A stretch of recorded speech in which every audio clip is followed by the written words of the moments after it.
So hello and welcome dear students. आज बहुत सुंदर विषय पढ़ेबी अलेक्जेंडर सेल्कार्क। ताको कई अलेक्जेंडर सेल्किर्क भी पढ़ुंट किंतु प्रकृत में तार प्रोनाउंसिएशनटा हूँ सेल्कार्क। बाय द वे से अलेक्जेंडर सेल्किर्क हिसाब से आम पढ़ा। तो ये विषय जोड़ा भी लिखाही बहुत ही माने तुम हृदय मर्माहत हो पड़ो। तो निश्चित भाव में टी दुख प्रकाश कर गोटे लोक 4 वर्ष काल धरी केमिति कौन निजर जीवन गोटे दीपर बीतई से विषय में संपूर्ण भाव में डिटेल्स आलोचना करवा। ना हूँ अलेक्जेंडर सेल्कार्क। तो देख आम टे प्री रिडिंग जोड़ा रही है आम पढ़ा तापर विषयटी को संपूर्ण भल भाव में पढ़ा।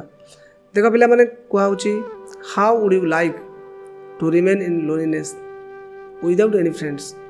तो तुम जदि कहीं सांग न था तुमको एकुटिया कर दि जाए एकुटिया एकुटिया तुमको महसूस हुए रुह तेल केमिति लगे। निश्चित भाव में यहाँ समस्त को बहुत कष्ट लगे जे समस्ते एकुटिया एकुटिया रही कहीं भी भल पाती ना। निश्चित भाव से फ्रेंड दरकार बुझे से कथा कहूँ तुम प्रश्नटे तुम तार आंसर दब। तो तापर दिखाई how would you pass your time in a lonely place which is far far away from human habitation. तो मनुष्य बसवास करुवा स्थान ठारू बहुत बहुत दूर जदि तुमको छाड़ी दि जाए ताले तुम्हें निजे टे फिल कल केमिति तुमको अनुभव हो। निश्चित भाव में तुम्हें गोटे एग्जांपल नहीं पार जिते तुम्हें मामू घर जाओ कि कौन जगह को बुली जाओ से एत दिन रहा भल लगे ना निजर घर को पुणी फेरी आसा चेष्टा हुए। कारण हूँ से समय आम परिवार को मिस कर सदस्य मान मिस कर। तो सेमती स्कूल सांग मान जहाँ भी जा माने होना कहीं तुमको निश्चित भाव टे कष्ट अनुभव हो जब तुम्हें कौटी नुआ जगह जाइए। तो सेमती यदि बहुत दूर में जोटि कि मनुष्यर बसवास ना माने मनुष्य समाज ठार बहुत दूर जब रखी दि जाव ताले केमितिका फिल्डटा तुम हम से कथा कहूँ यहाँ तुम ओन एक्सपीरियंस आउ यहाँ को तुम्हें तुम स्कूल रे डिस्कसन कर दिखाई discuss with A friend your feeling of loneliness. तो जितेबाला केतले केमिति जदि तुमको एकुटिया एकुटिया महसूस हो एकुटिया अच्छ केमिति तुम समयटा बीती सेटा कौन कर ना तुम सांग सहित जड़े कहीं सांग सहित टे आलोचना कर। देख आम बर्तमान जीवा पढ़ा now read the poem find out what the poem is about. तो ये पोएमटा कौन विषय से विषय संपूर्ण भाव में डिटेल्स मुझे तुमको कहबी। तो बर्तमान आम जो अलेक्जेंडर सेल्कार्क पढ़ा सीटा हूँ गोटे माने रियल एडवेंचर जोटा कि माने रियल ले घटी है कि गोटे द्वीपर प्राय 4 वर्ष भाया रहा पड़ी तापर सेठू से रिकवर होती बुझीपार ना ना। कैप्टेन सहित किसी मतवाद कि कौन झगड़ाटी एमती किसी डिस्टर्बांस भितर कहीं ना से जो माने समुद्र महासागर समुद्र जानी बड़ बड़ विशाल बड़ बड़ एरिया से जगह छाड़ी दिखाई सी एकुटिया हो जाती गोटे द्वीपर रही बस संपूर्ण भाव में जो फिलिंग्सटा को एक्सप्रेस कर बर्तमान आम पोएम पढ़ा।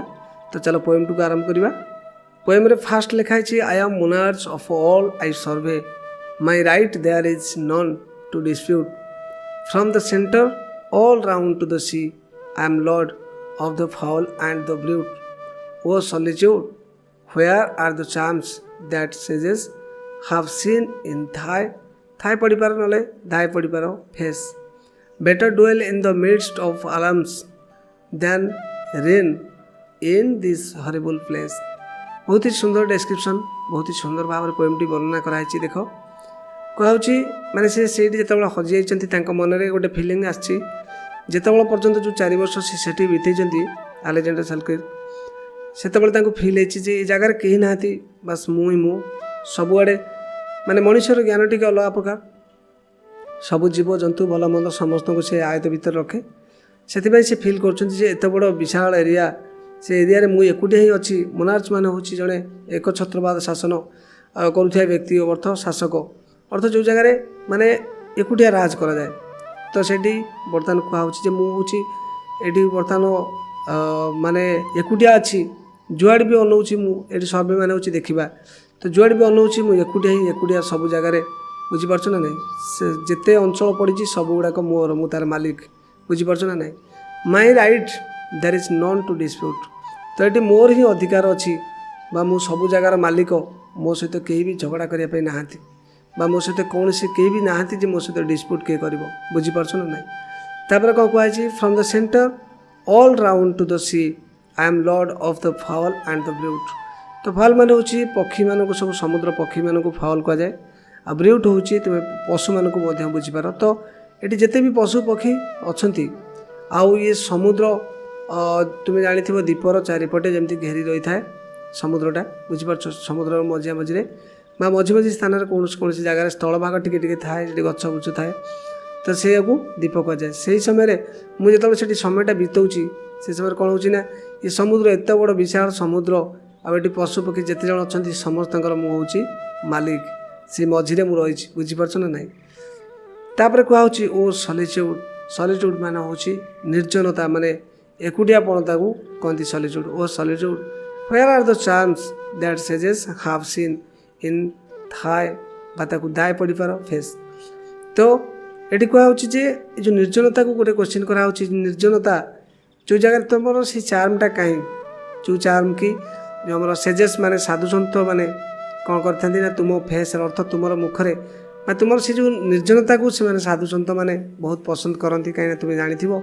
जो साधु सन्त मैंने कौन करती ना अति निर्जनता स्थान को जाई सेठी तांकर प्रार्थना करती जोग ध्यान करती बुझीपार कि तो जोड़ा साधु सन्त मैंने निर्जनता भितर एत सब शांति बा खुशीटा पाई था सी चार्मटा कहीं मु तो पाइपारूनी एठी मु भी एठी एकुटिया अच्छी ना बुझे लगे तापर ये गोटे लाइन लिखाई बहुत सुंदर लाइनटे better dwell in the midst of alarms than reign in this horrible place तो ये कहवाक चाहूँगी जे माने आलार्म्स अर्थ हूँ भय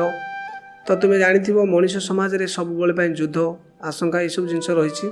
से भय भितर पछे रही किसी असुविधा ना मिड्स मान हूँ मध्य से भय थिबा बा आमर जो कलुषित परिवेश भितर मु खुशी भी बरং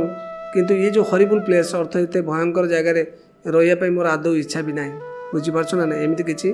फिलिंग्स ये डिस्क्राइब कराई in the form of poem तो आम आउ टे आगू जावा तापर पिला माने कौन दिखाई देख I am out of humanities rich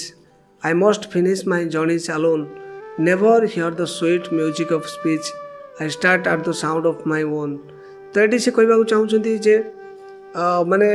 मु बहुत माने समाज जोड़ा मनीष समाज ठार बहुत दूर से बर्तमान रही जाइए बर्तमान मुझे जमी मत माने डिजर्टेड अर्थ परित्यक्त एरिया रे मुझे रही जोटी कि मनुष्यर माने नाम निशान ना I must finish my journey alone तो जेहेतु मु फसी जाइए बर्तमान एठू आ मुकुलिबार चान्स ना से मत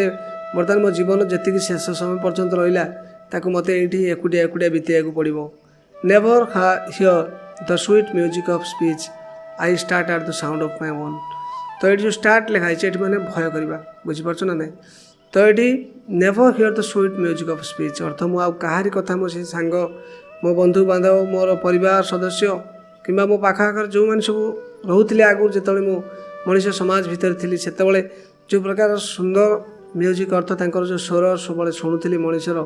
आज मु पूरा निर्जन अवस्था एकुटिया रही जाइए I start at the sound of my own तो बुझीपार ये जो स्टार्टर अर्थ कौन तो गोटे हठात चमक पड़ा डरीजा भय करवा से सब को स्टार्ट कहुच्छे बुझीपार ना ना तो ये से कथा कहुच्छे जेहेतु मु बेले बेले मो निज कथबार्ता भी मुझे डरी जाए कारण ये कहीं ना मो कथा मत शुभुची बुझे लगे बहुत पेनफुल कंडीशन निश्चित भाव में जड़े एत वर्ष से जो बीते समयटा निश्चित भाव में बहुत कष्ट होपर देख कौन आउ टे भलसे डिस्क्राइब कराई तापर लिखाई the beast that roam over the plain my form with indifferency they are so unacquainted with man their tameness is shocking to me तो ये गोटे कथा कहूँ मत आश्चर्य लगुच माने जो पशु पक्षी मैंने कौन कर मत माने जो प्लेन अर्थ हूँ सी अंचल जो मैंने सब पशु पक्षी सब बास कर मत जमा डरू ना बुझीपार से मो भर किसी भिन्नता देखिपार गोटे मैंने मत स्किप कर दौरान सब मुहूर्त में बुझीपार कि अर्थ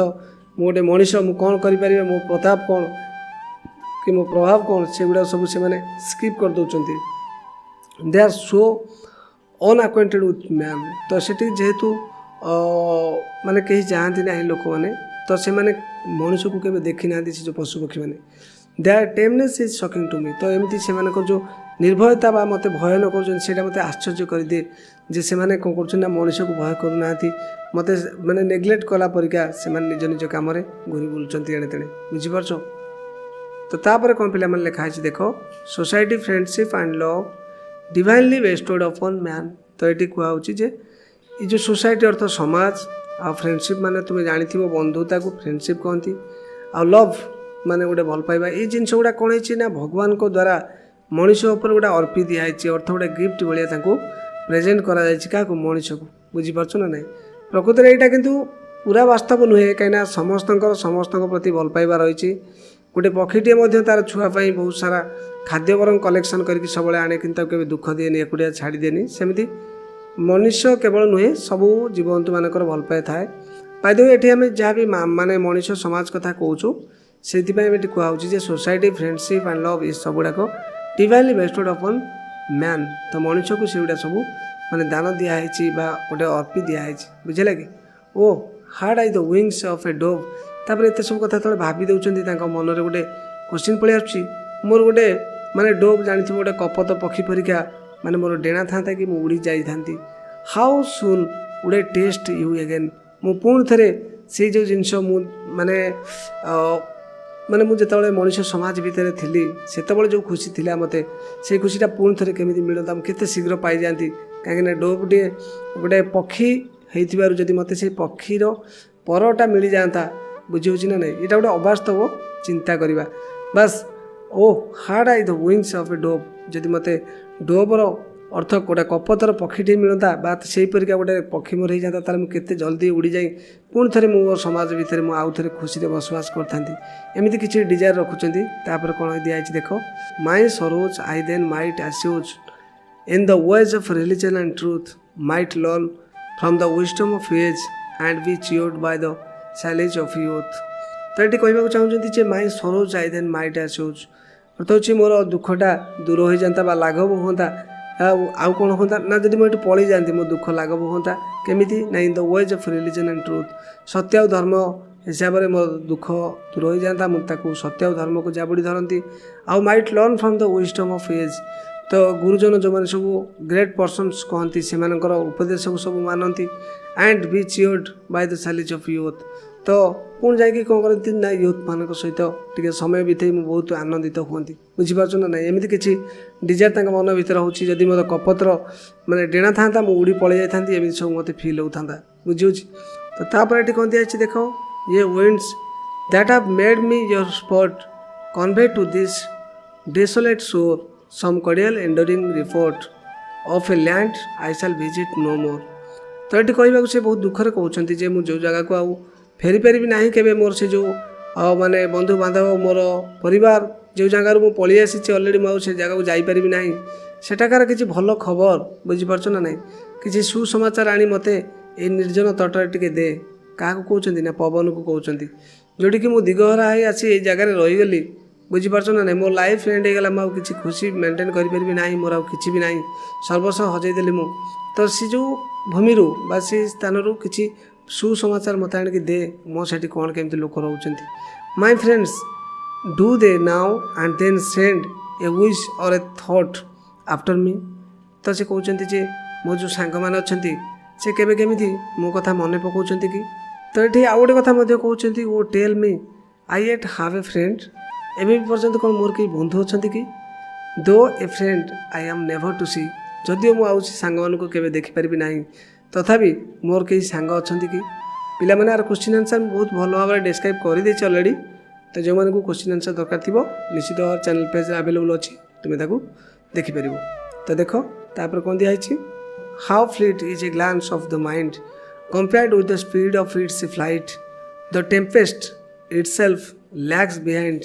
and the swift winged arrows of light. When I think of my own native land, in a moment I seem to be there, but alas, collection at hand soon hurries me back to the despair. बहुत ही सुंदर भाव में describe कराई मनर दुख को कष्ट को केमी देख कहूँ how fleet is a glance of the mind माने मनर बेग केते फास्ट बुझीपार ना ना कहीं मन बहुत फास्ट रे ट्रावेल करे गति करे सबुठू fastest speed of the world is the speed of light लाइटर स्पीड ठार आहरी फास्ट हो कौनटा ग्लांस ऑफ द माइंड अर्थ मन जिते पड़ोटा हठात गोटे जिते दूर थी जिनस हठात मो सामना को चली आसो बुझीपार ना नहीं से कहूँ मोर मन जिते एमती हो जाऊँगी मत फिल होमती से जगार अच्छी कि सब कथा गुड़ाक जमी से सब स्थान मोर मन पड़ जाऊँगी compared with the speed of its flight the tempest itself lags behind tempest मान झड़ बतास तोफान सी ମାନେ ପଛରେ ପଡ଼ିଯାଉଛି ଯେତେବେଳେ ମନର ସ୍ପିଡ଼ ଯେତିକି ସ୍ପିଡ଼ରେ ଯାଇକି ଗୋଟେ କଥାକୁ ଭାବିପାରୁଛି। ଆଉ କ'ଣ ନା and swift winged arrows of light. ତ ମାନେ ଯେଉଁଟା ଆମର ଲାଇଟ୍ ଅର୍ଥ ହେଉଛି ଆଲୋକ, ଆଲୋକ ସବୁଠୁ ଫାଷ୍ଟ ଯାଏ ନା। ସୁଇଫ୍ଟ ୱିଣ୍ଡ ବୁଝିପାରୁଛ, ଅତି କ୍ଷିପ୍ର ଗତିରେ ଯାଉଥିବା ଆଲୋକର ମାନେ ଯେଉଁ ବିମ୍ବ ଗୁଡ଼ାକ ବୁଝିପାରୁଛ ନା ନାହିଁ, ଆରୋଜ ଗୁଡ଼ାକ ସିଏ ମଧ୍ୟ ପଛରେ ପଡ଼ିଯାଏ। ଯେତେବେଳେ ମୁଁ ମନ ପକାଇ ଦିଏ ଫଟକିନେ ମୋର ସବୁ ମନେ ପଡ଼ିଯାଏ, ମୋର ପରିବାର, ମୋର ସେଠି ବନ୍ଧୁବାନ୍ଧବ, ଭଲ ମନ୍ଦ, ମୋ ସାଙ୍ଗସାଥି ସମସ୍ତଙ୍କ କଥା ସେଠାକାର ମନେ ପଡ଼ିଯାଏ। ବୁଝିପାରୁଛ ନା ନାହିଁ। ତାପରେ କ'ଣ ଦିଆହେଇଛି ଦେଖ, when I think of my own native land in a moment I seem to be there. ଯେତେବେଳେ ମୁଁ ଟିକିଏ ବି ମନେ ପକାଇ ଦିଏ ଯେ ମୁଁ ଟିକେ ଭାବିଦିଏ ମୋର ନେଟିଭ୍ ଲ୍ୟାଣ୍ଡ ଅର୍ଥ ହେଉଛି ମୋର ଜନ୍ମଭୂମି ବା ମାନେ ଯେଉଁ ଜାଗାରେ ମୁଁ ବସବାସ କରେ, ଯେତେବେଳେ ସେଇ ଭୂମି କଥା ମନେ ପକାଇ ଦିଏ, ସେ ଜାଗା କଥା ମନେ ପଡ଼ିଯାଏ, ମୋତେ ଏମିତି ଫିଲ୍ ହୁଏ ଯେ ମୁଁ ସେ ଜାଗାରେ ଅଛି, ଏବେ ବି ଅଛି। ବଟ୍ ଆଲାସ୍, କିନ୍ତୁ କ'ଣ କରିବୁ, ହାଏ ରିକଲେକ୍ସନ୍ ଆଟ୍ ହ୍ୟାଣ୍ଡ। ଯେତେବେଳେ ପୁଣି ଥରେ ମାନେ ମନେ ପଡ଼ିଯାଏ, ରିକଲେକ୍ସନ୍ ହେଇଯାଏ, ମନେ ପଡ଼ିଯାଏ ଯେ ମୁଁ ପ୍ରକୃତିରେ ହଜିଯାଇଛି, ମୁଁ ସେ ଜାଗାରେ ନାହିଁ, ସେତେବେଳେ କ'ଣ ହୁଏ ନା ସୁନ୍ ହରିଜ୍ ମି ବ୍ୟାକ୍ ଟୁ ଦ ଡେସ୍ପେୟାର। ପୁଣି ଥରେ ମୁଁ ସେଇ ନୈରାଶ ଭିତରକୁ ଚାଲିଯାଏ, ମୋ ମନ ପୁଣି ଥରେ ଦୁଃଖ ହେଇଯାଏ, ଖରାପ ହେଇଯାଏ, ଯେତେବେଳେ ମୋତେ ଫିଲ୍ ହୁଏ ଯେ ମୁଁ ଏଇ ଜାଗାରେ ଅଛି, ପ୍ରକୃତିରେ ସେଠାରେ ନାହିଁ। ବୁଝିପାରୁଛ ନା ନାହିଁ। ବହୁତ ହି ସୁନ୍ଦର ଡେସ୍କ୍ରିପସନ୍। ଆଉ ଗୋଟେ ରହିଲେ ଆମେ ପଢ଼ିଦେବା, ନିଶ୍ଚିତ ଭାବରେ ତୁମକୁ ପୁରା ପ୍ରପର୍ ଅଣ୍ଡରଷ୍ଟାଣ୍ଡିଂ ଆସିଯିବ। ଦେଖ କ'ଣ ଦେଇଛି। ତ ତାପରେ କ'ଣ ହେଲା ଦେଖ ପିଲାମାନେ, ଫାଇନାଲ୍ ରାଉଣ୍ଡରେ ଏଠି କ'ଣ ହେଇଛି ନା ସେ ଯେତେବେଳେ ଶୋଇବାକୁ ଯାଇଛନ୍ତି ସେତେବେଳେ ସେ ଭଗବାନଙ୍କୁ ପ୍ରାର୍ଥନା କରିଛନ୍ତି ଯେ ଯାହା ଯେମିତି ହଉ ମୋତେ ଟିକେ ନେଇ ପହଞ୍ଚେଇ ଦେବା ଦରକାର, ଆଉ ଭଗବାନ ତାଙ୍କ କଥା ନିଶ୍ଚିତ ଶୁଣିବେ ବୋଲି ସେ ଆଶା କରିଛନ୍ତି। ତ ଲାଷ୍ଟଲି କ'ଣ ଡେସ୍କ୍ରାଇବ୍ କରାଯାଇଛି ଦେଖ, but the sea fowl is gone to her next,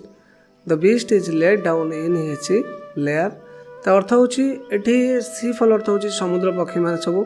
ତାଙ୍କ ମାନେ ବସାକୁ ଫେରିଲେଣି। ଆଉ ମାନେ ଯେଉଁମାନେ ସବୁ ପଶୁ ରହିଲେ ସେମାନେ ସବୁ କ'ଣ କଲେ ନା ତାଙ୍କ ପଶୁ ଯେଉଁମାନେ ସବୁ ରୁହନ୍ତି ଯେଉଁ ସ୍ଥାନ ତାଙ୍କ ରହିବା ସ୍ଥାନ ହେଲା କି ସେଇଟା ଲେୟାର କହନ୍ତି। ତ ସେଠି ସମସ୍ତେ ଗଲେଣି। Even here is a season of rest and I to my cabin repair. ତ ସମସ୍ତେ ଯେହେତୁ ଗଲେଣି ମୋତେ ମଧ୍ୟ ମୋର କେବିନ୍ ଅର୍ଥ ହେଉଛି ମାନେ ଯେମିତିକି କାଠ ଫାଟରେ କିମ୍ବା କୌଣସି ଇଏରେ ମାନେ ଗୋଟେ ଝାଟିମାଟି ମିଶାଇ ଗୋଟେ ଘର କରିଥିବା ଅବସ୍ଥାକୁ କେବିନ୍ କୁହାହେଉଛି। ତ ଏଠି ତାଙ୍କ ରହିବା ସ୍ଥାନ ହେଉଛି କେବିନ୍। ତ ସେ କ'ଣ ଆଉ କୋଠା ଯେମିତି ଆମେ ରହୁଛୁ କିମ୍ବା ଅନ୍ୟମାନେ ରହୁଛନ୍ତି ସେ କ'ଣ ସେମିତି ଆଉ ଜଙ୍ଗଲରେ ରହିପାରୁଥିବେ କି? ବୁଝିପାରୁଛ ନା ନାହିଁ। ତ ସେମିତି ଗୋଟେ କେବିନ୍ରେ ସେ ରହିବାକୁ ଚାହୁଁଛୁ, ମାନେ ବାହାରିଲେଣି ଯେ ହଁ ମୋତେ ବି ପ୍ରିପେୟାର ହେବାକୁ ପଡ଼ିବ, ଶୋଇବାକୁ ପଡ଼ିବ। ତାପରେ ଲାଷ୍ଟଲି ସେ ଗୋଟେ ପ୍ରେୟାର କରିଛନ୍ତି, ଦେଖ କେମିତି, there is mercy in every place and mercy encouraging thought gives even affliction a grace and reconciles man to his lot. ତ ଏଠି କହିବା କଥା ହେଉଛି ତାଙ୍କର ଯେ ଭଗବାନ ସବୁ ଜାଗାରେ ଅଛନ୍ତି, ସବୁ ଜାଗାରେ ବିଦ୍ୟମାନ, ତେଣୁ ସେ ମଧ୍ୟ ମୋ ଦୁଃଖଟାକୁ ବୁଝିପାରୁଛନ୍ତି ବା ମୁଁ ଏଇଭଳିଆ ଅବସ୍ଥାରେ ଅଛି ବୋଲି ଜାଣିପାରୁଛନ୍ତି। ହେଲା କି ଯେମିତି ମାନେ କଷ୍ଟ ଦିଆହେଉଛି, ସେ ଯନ୍ତ୍ରଣା ଦିଆହେଉଛି କାହାକୁ, ସେମିତି ମଧ୍ୟ କ'ଣ କରାହେଉଛି ନା ଯନ୍ତ୍ରଣାକୁ ମଧ୍ୟ ଲାଘବ କରିବାର ଶକ୍ତି ମଧ୍ୟ ଭଗବାନଙ୍କର ଅଛି। ତେଣୁ ନିଶ୍ଚିତ ଭାବରେ ସେ ମୋ କଥା ଶୁଣିବେ। ବୁଝିପାରୁଛ ନା? ତ ଏମିତି କିଛି ଲାଷ୍ଟଲି ତାଙ୍କର ଡିଜାୟାର ରଖି ସାରିଲା ପରେ ପୋଏମ୍ଟିକୁ ଏଣ୍ଡ କରାହେଇଛି। ତ ପିଲାମାନେ ଏଇଠି ଯେଉଁଟା ଲେଖା ହେଇଛି ତାକୁ ଯଦି ତୁମେ ଟିକେ ପଢ଼ିଦେବ ବେଟର୍ ହେବ। ନହେଲେ ଅଲରେଡ଼ି ମୁଁ ତୁମମାନଙ୍କ ପାଇଁ ଅଲରେଡ଼ି କ୍ୱେଶ୍ଚିନ୍ ଆନ୍ସର୍ କରିକି ରଖିଛି, ଯେଉଁମାନେ ବି ଦେଖିବାକୁ ଚାହୁଁଛୁ କ୍ୱେଶ୍ଚିନ୍ ଆନ୍ସର୍ ୱିଥ୍ ଡେସ୍କ୍ରିପସନ୍ ବୁଝେଇକି ବହୁତ ସୁନ୍ଦର ଭାବରେ ତୁମମାନଙ୍କ ପାଇଁ ଛୋଟ ଛୋଟ ସେଣ୍ଟେନ୍ସ ଟାଇପ୍ କରିଛି। ତ ତୁମେମାନେ ମଧ୍ୟ ଚେକ୍ କରିପାରିବ, ଚ୍ୟାନେଲ୍ ପେଜ୍ରେ ଆଭେଲେବୁଲ୍ ଅଛି। So once again thank you so much to all of my students. We'll meet soon in our next video. So till then take care.